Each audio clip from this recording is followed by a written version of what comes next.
Moving on this morning, a University of Cape Town lecturer is under fire for allegedly posting sexist and disturbing posts on Facebook.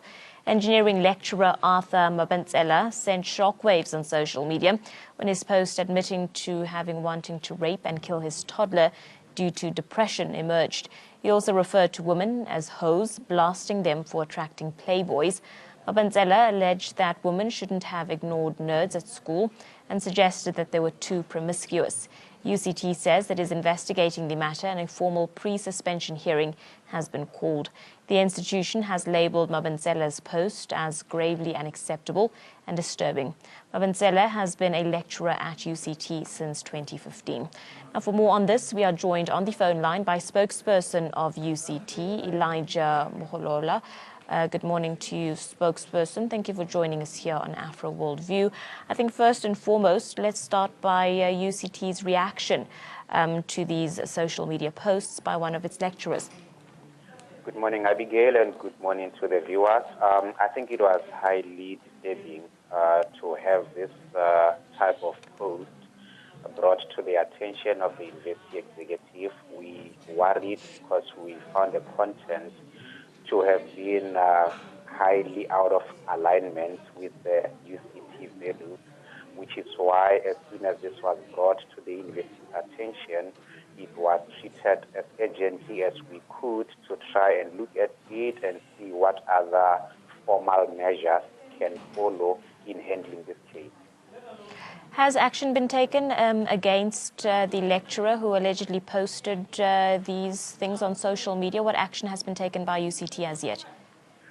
There hasn't been formal action as such because these are governed by internal human resources policies, and in accordance to our policy, in a case of any misconduct, there has to be a hearing, which is what has been scheduled now. The university has scheduled a hearing, and out of that hearing, there is obviously a number of likely outcomes, which could include, for instance, suspension.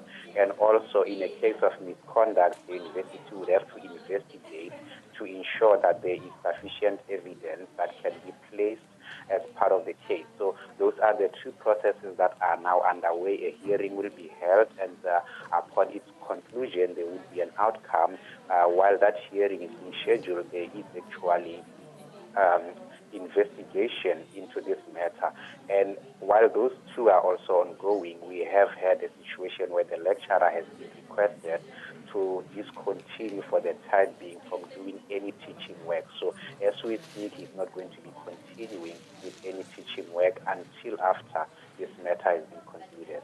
I know obviously there's numerous students at UCT, but has some sort of communication statement been released on behalf of UCT to the students and parents of these students who may be concerned after hearing this news?